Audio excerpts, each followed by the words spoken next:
I can go through with this. That was a long shoot, Gangs of New Yeah, York. it was long, yeah. When you were in the process of this shoot, was there ever a moment when this misgiving resurfaced? Did you ever stop and just say to yourself, I'm not sure I can do this? I think it was usually around 3 o'clock every afternoon. On a regular basis, then. But it's an extraordinary character that you made there. You never know. You see, you just never know. I mean, if you're doing the work, how to put it?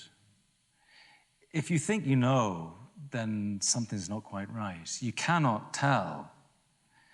And I suppose the further out on a limb you are, the further there is to fall. And that sense of precariousness is something that you have to live with, and you better get used to it. Because if you don't feel it, then you're missing something. But it's hard to live with it every day for 8 months. Is there anything attractive about that sense of precariousness?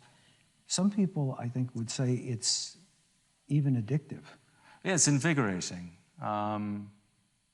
Not always, but the work, you see, the work itself brings you back. These are moments we're talking about, moments of almost obliterating self-doubt, which every single person on the cast and crew, you see people disappearing into the shadows on any given day.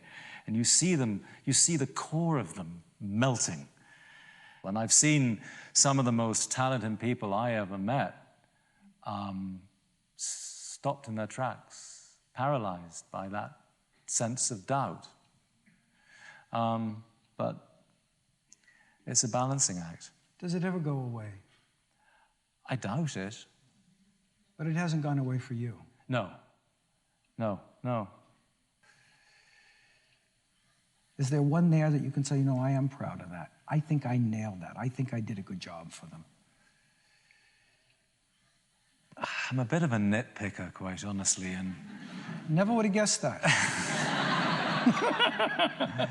You know, I suppose in that kind of, you know, it gives you the lash to go on a little bit, you know, when you begin to sort of hobble on the, you know, on the path forwards now and then. It gives you a lash to get a glimpse, even just a glimpse of something that you felt okay about some time before. And of course, you feel you're in a kind of living in a graveland of missed opportunities.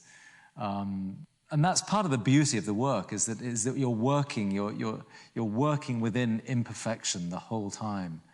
And of course, everybody's impetus is to try and achieve that impossible thing.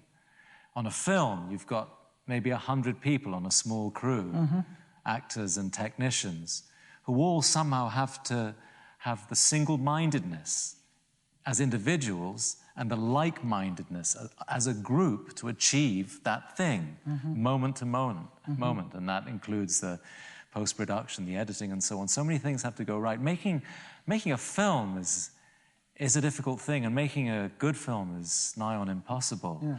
And so, of course, you tend to look back on stuff and see the things that might have been rather than what was. Do you do that a lot? No.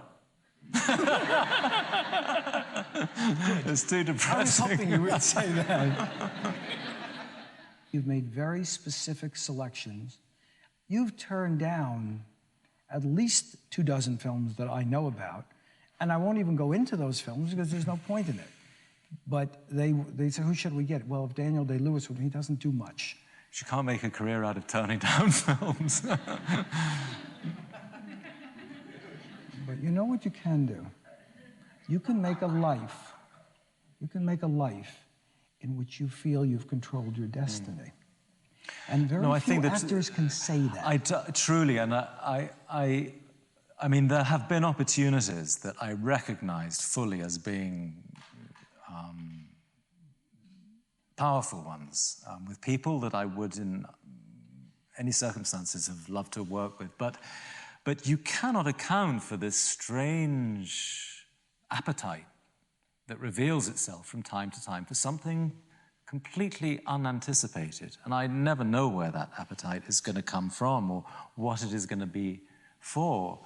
But you can only ever, and that's one of the things I learned again at a very early age, to just do this thing. If I have to do this thing without truly needing to do it, I should work at something else. And I do believe that, and it's true. I mean, it's easy to say this because, you know, you're an actor, that's your job to act. And for a lot of people, it's not just, you know, it's presumptuous to assume you can pick and choose and, you know, and you make do, you can pay the bills. For some people, they really need to pay those bills, and they're going to accept work if needs be, that they don't have, their heart and soul isn't in it. And fair play to them, you know, you can't belittle that. But I have been privileged enough somehow, and I can live on very little money and have in the past. But I've been lucky enough to, with very few exceptions, only do things that I've felt this irresistible appetite for. And when I see these opportunities, which to everybody else might seem God-given, if I don't share the madness of that person that's doing that thing, then I'm the wrong man for them. I'd rather recommend somebody else for them, because you've got to have the same madness as that person at that time. I'm not only grateful that you did this for me, but you shared so much that was very personal and very precious and very private. Well, let me tell you something. That I don't often, as you know, I don't often do interviews, especially when I'm not working. I tend really never to do them.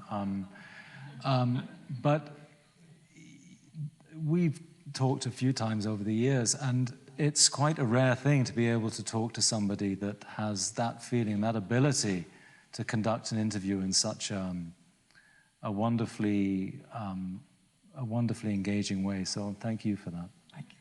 Thank you.